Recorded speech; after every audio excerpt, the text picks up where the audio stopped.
Hello বন্ধুরা, কেমন আছেন সবাই? আশা করছি সবাই সুস্থ আছেন এবং ভালো আছেন। চরিত্রহীন উপন্যাসের ২৭তম পর্বে আপনাদের সকলকে স্বাগত। চলুন শুরু করা যাক। তীক্ষ্ণ বুদ্ধিমতী কিরণময়ী স্বামীর পীড়া উপলক্ষে এই কয়টা দিন উপেন্দ্রকে ঘনিষ্ঠভাবে কাছে পাইয়া তাহাকে চিনিল। ইহাতে শুধু যে তাহার স্বার্থহানির ব্যাকুল আশঙ্কাটাই তিরোহিত হইল তাহা নহে, এই অপরিচিতের উদ্দেশ্যে একটা গভীর শ্রদ্ধার ভারে তাহার সমস্ত হৃদয় জল ভারাক্রান্ত মেঘের মতো বর্ষণোন্মুখ হইয়া রহিল। এমন লোক সে কখনো দেখে নাই।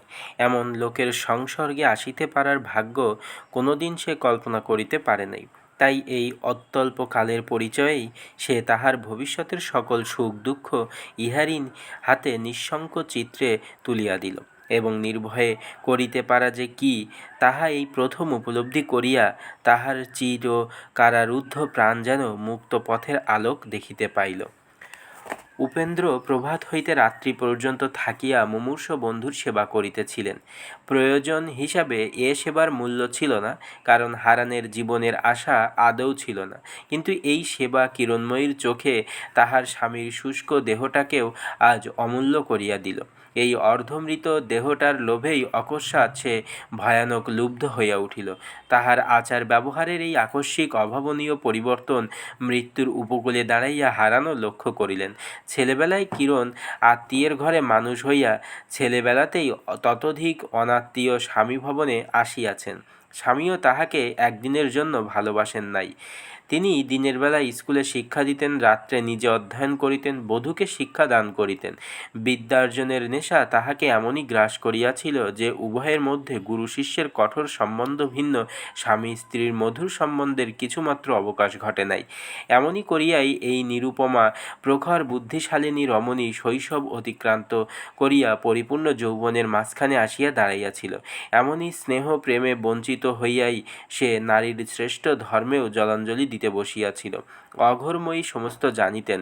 তাহার রূপসী বধূ যে ইদানিং সতীধর্মের সম্পূর্ণ মর্যাদা বহন করিয়া চলে না, ইহাও তিনি বুঝিতেন। কিন্তু পুত্র তাহার মৃত্যুকল্প, সন্তানের চিকিৎসার কাছে কোনো অন্যায়কেই বড় করিয়া দেখিবার তাহার সাহস ছিল না, শিক্ষাও ছিল না। কিন্তু অধিকন্তু তিনি পুত্রবধূকে ভালোবাসিতেন না। উপেন্দ্র যে এই ঝালে ধীরে ধীরে আবদ্ধ হইতেছিল, তাহার অকাতর অর্থব্যয় এবং অক্লান্ত সেবার গোপন উদ্দেশ্য যে আশৈশব বন্ধুত্বকে অতিক্রম করিয়া নিঃশব্দে আর এক স্থানে মূল বিস্তার করিতেছিল, এ বিষয়ে তাহার সন্দেহও ছিল না, আপত্তিও ছিল না।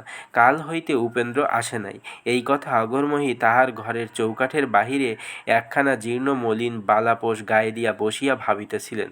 শীতের সূর্য তখনও অস্ত যায় নাই, কিন্তু এ বাড়ির ভিতরটার ইহারই মধ্যে অন্ধকারের ছায়া পড়িয়াছিল। সূর্যদেব কখন উদিত হন, কখন অস্ত যান, সুদিনেও সে সংবাদটা এই বাড়ির লোকে রাখে নাই। এখন দুঃখের দিনে তাহার সহিত প্রায় সমস্ত সম্বন্ধই বিচ্ছিন্ন হইয়া গিয়াছিল। অঘোরময়ী ডাকিলেন, বৌমা, সন্ধেটা জেলে দিয়ে একবার বসো তো মা, একটা কথা আছে। কিরণময়ী তাহারই ঘরের মধ্যে কাজ করিতেছিল, বলিল, এখনো সন্ধে হয়নি মা, তোমার বিছানাটা পেতে দিয়েই যাচ্ছি। অঘোরময়ী বলিলেন, আমার আবার বিছানা?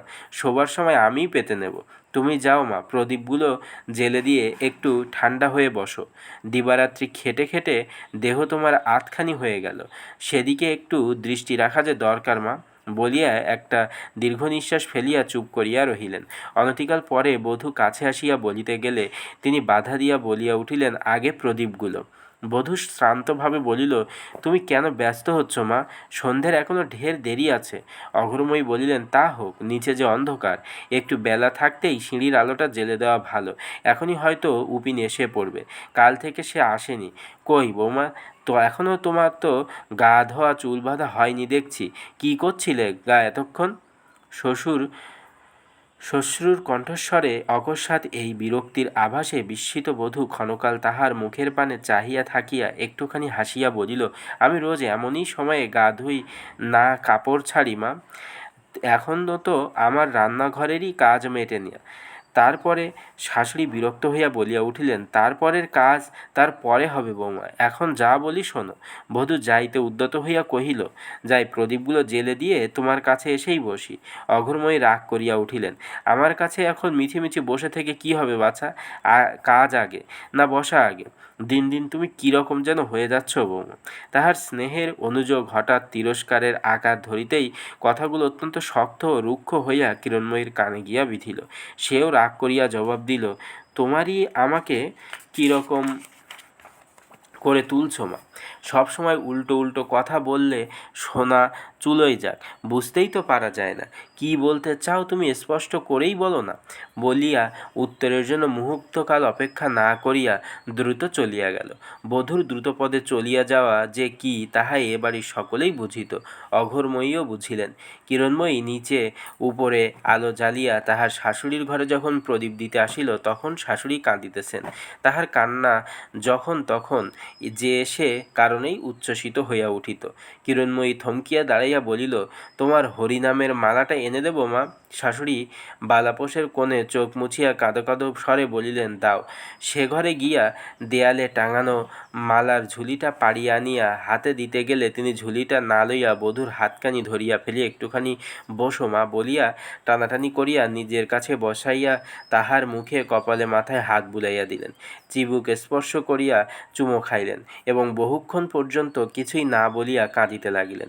কিরণময়ী শক্ত হইয়া বসিয়া এই সমস্ত স্নেহের অভিনয় সহ্য করিতে লাগিল।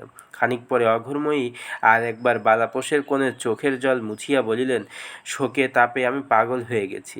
আমার সামান্য একটা কথায় রাগ করলে কেন বলো তো মা? কিরণ অবিচলিতভাবে বলিল, শোক তাপ তোমার তো এককালের নয় মা, আমরাও মানুষ, সেটা ভুলে গিয়ে একটা কথা বলাই যে যথেষ্ট, না হলে হাজার কথাতেও রাগ হয় না। অঘোরময়ী চোখ মুছিতে মুছিতে বলিলেন, সে কথা কি জানি না মা, জানি, কিন্তু আমার একে একে সবাই গেল, এখন তুমিই আমার সব, তুমিই আমার ছেলে মেয়ে। হারানের শোকে যদি বুক বাঁধতে পারি তো তোমার মুখ চেয়েই পারব বলিয়া আর একবার বালাপোষে চোখ মুছিয়া দিয়া কাঁদিতে লাগিলেন। কিন্তু এ ছলনায় কিরণ ভুলিল না।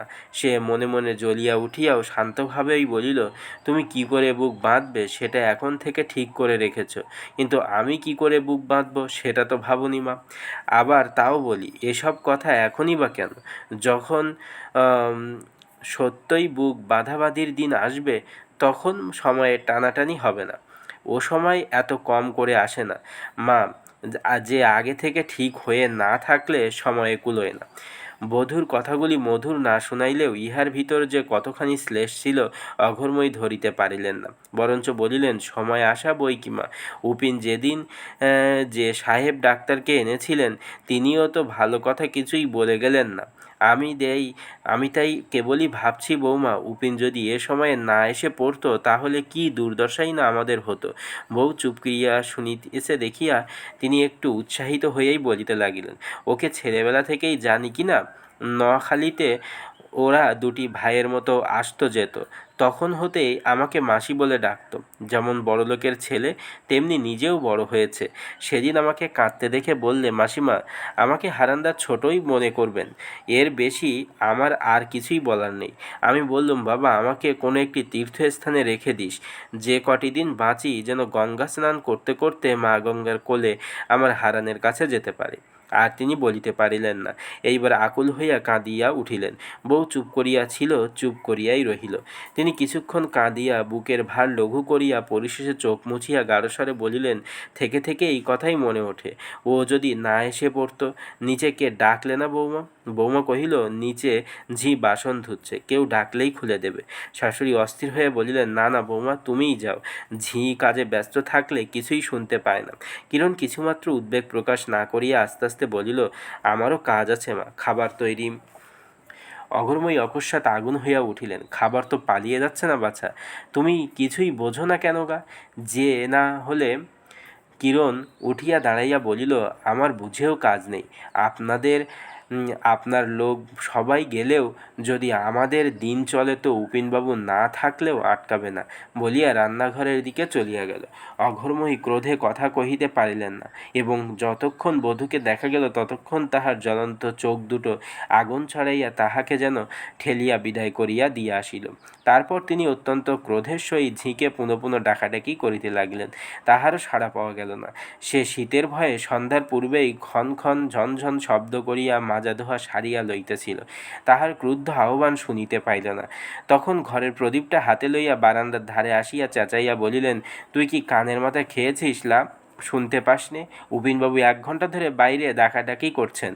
এ চিৎকারে ঝি শুনিতে পাইলে এবং উপেন্দ্রর নাম শুনিয়া ধড়ফড় করিয়া উঠিয়া পাড়িয়া ছুটিয়া গিয়া কবাট খুলিয়া ফেলিল। কিন্তু কেহই নাই। বাহিরে গলা বাড়াইয়া অন্ধকারে যতদূর দেখা যায় ভালো করিয়া দেখিয়াও কাহাকেও দেখিতে না পাইয়া ফিরিয়া আসিয়া বলিল, কেউ নেই তো মা? অঘোরময়ী প্রতিভাতে উদ্বিগ্ন হইয়া অপেক্ষা করিতেছিলেন। অবিশ্বাস করিয়া বলিলেন, নেই কি রে? আমি যে নিজের কানে তার ডাক শুনলুম। তুই গলির মধ্যে গিয়ে একবার দেখলি নে কেন? ঝি বলিল, দেখেছি, কেউ নেই। কথাটা বিশ্বাস করিবার মতো নয়। উপিন কাল আসে নাই, আজও আসিবে না। তাই বিরক্ত হইয়াই বলিলেন, তুই আর একবার ভালো করে দেখ দেখি কেউ আছে কিনা। বাহিরে অন্ধকার গলির মধ্যে যাইতে ঝির আপত্তি ছিল। সেও বিরক্ত হইয়া জবাব দিল, তোমার এ কী কথা মা? তিনি কি লুকোচুরি খেলছেন যে অন্ধকার গলির মধ্যে গিয়ে হাতড়ে দেখতে হবে? বলিয়া সে নিজের কাজে মন দিল। অঘোরময়ী ঘরে ফিরিয়া আসিয়া নির্জীবের মতো বিছানায় শুইয়া পড়িলেন। পীড়িত সন্তানের সংবাদ লইবার উৎসাহও তাহার রহিল না।